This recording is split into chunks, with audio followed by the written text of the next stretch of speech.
Assalamualaikum warahmatullahi wabarakatuh. Halo teman semuanya, jumpa lagi dengan saya Bang Kowi. Dan di video kali ini kita akan mengupas apa itu UKPPG. Dan nanti teman-teman untuk teman-teman PPG guru tertentu ya akan mendapatkan dua tes UKPPG. Yang pertama adalah UP, yang kedua adalah UKIN. Oke, silakan disimak dengan baik ya teman-teman ya agar teman-teman juga bisa paham dan bisa lebih siap nantinya. Oke. Nah, teman-teman, untuk informasi teman-teman yang PPG tahun 2025 ini ya. Jadi, teman-teman kan sudah belajar mandiri ya, karena targetnya kan sampai 18 Juli. Jadi, ini hampir selesai, tapi juga banyak teman-teman yang udah laporan, mereka udah beres gitu ya. Dan nanti untuk mulai pendaftaran di UKPPG-nya, teman-teman akan dimulai di tanggal 7 sampai 19 Juli. Untuk terkait pembelajaran mandiri udah banyak, udah hampir beres. Salah satunya ini teman saya, ini saya screenshot untuk proses belajar mandiri dia. Jadi udah hampir beres untuk semua tiga modul ini. Modul dia yang satu dan dua udah beres, tinggal modul yang ketiga nunggu hasil validasi. Nah, teman-teman, sekarang kita akan membahas terkait hal ini ya, untuk persiapan teman-teman di UP dan juga UKIN UKPPG. Jadi silakan disimak biar bisa paham. Nah, teman-teman, dua hal ini adalah hal yang paling wajib untuk teman-teman harus lulus dalam dua seleksi tersebut. Karena ini adalah penentu teman-teman mendapatkan sertifikat pendidik. Jadi nggak bisa salah satunya lulus, jadi harus keduanya antara UKIN dan juga UP. Misalnya teman-teman di UKIN-nya lulus tapi di UP-nya nggak lulus, berarti teman-teman nggak bisa dapat serdik, berarti teman-teman harus retaker di UP-nya. Dan juga sebaliknya berlaku gitu ya. Jadi keduanya harus benar-benar wajib lulus. Jadi nggak boleh ada salah satu yang ketinggalan, jadi harus lulus semuanya. Nah, kita akan membahas secara rinci ya teman-teman ya agar teman-teman bisa paham dan bisa lebih siap. Kita yang pertama nanti membahas di sini kita akan membahas terkait UKIN, UKP, PPG. Jadi apa sih UKIN itu? UKIN itu semacam kayak unjuk kinerja ya. Jadi kayak praktik kinerja dari peserta PPG-nya. Kalau yang dulu sih ada banyak, tapi sekarang cuma ada dua aja ya teman-teman ya. Jadi lebih simple, yaitu teman-teman nanti praktik kinerja membuat RPP atau modul ajar dan juga video mengajar. Nah, untuk RPP ini teman-teman, teman-teman nanti di dalam RPP-nya jadi setidaknya memuat tentang pertama itu adalah komponen lengkap dalam RPP. Jadi mulai dari RPP-nya, mulai dari tujuan, kemudian langkah-langkah pembelajaran dan seterusnya, kemudian LKPD, asesmennya ditaruh di situ ya, kemudian media pembelajaran dibuat juga di situ media pembelajaran ya, dan lain sebagainya biasanya menyesuaikan dengan arahan masing-masing LPTK gitu. Karena LPTK biasanya permintaannya beda-beda.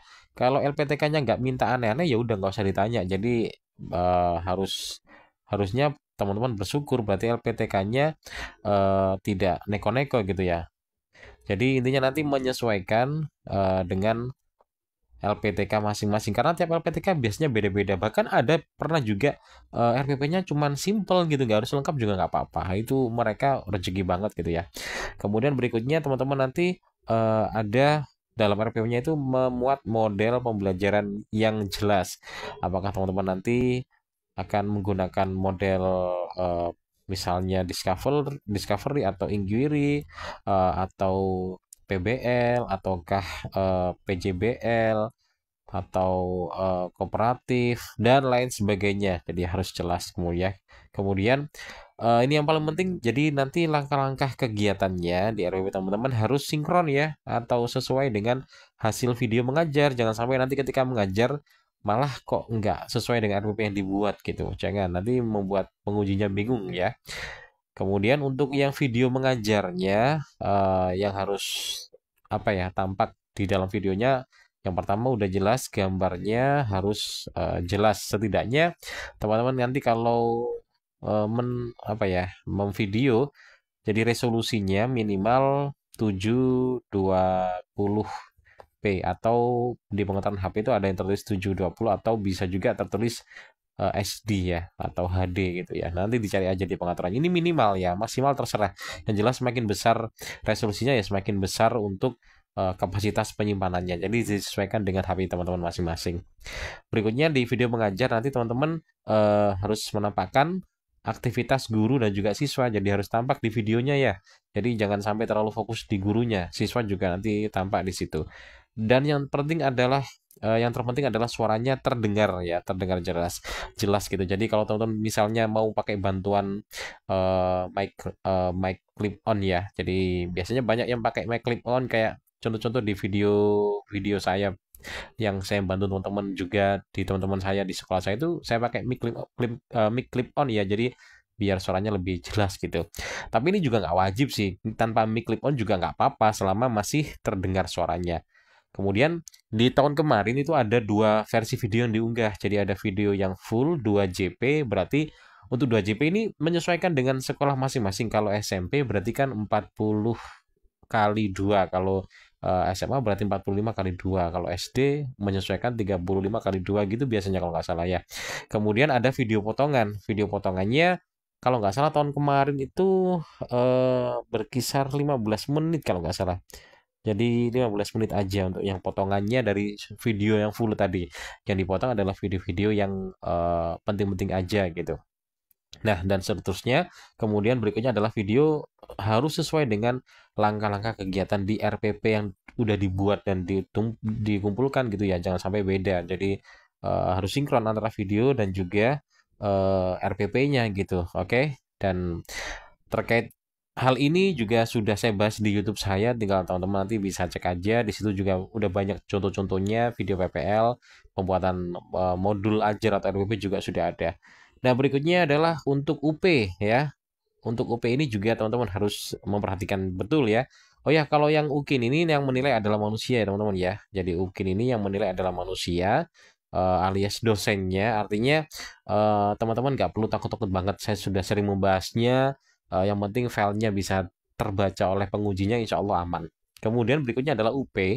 Nah, di UP ini maka nanti ada dua tipe soal ya. Ada 50 soal untuk pilihan ganda dan 4 soal untuk uraian. Kita langsung di penilaiannya, nanti soal pilihan ganda ini adalah bersifat mutlak ya.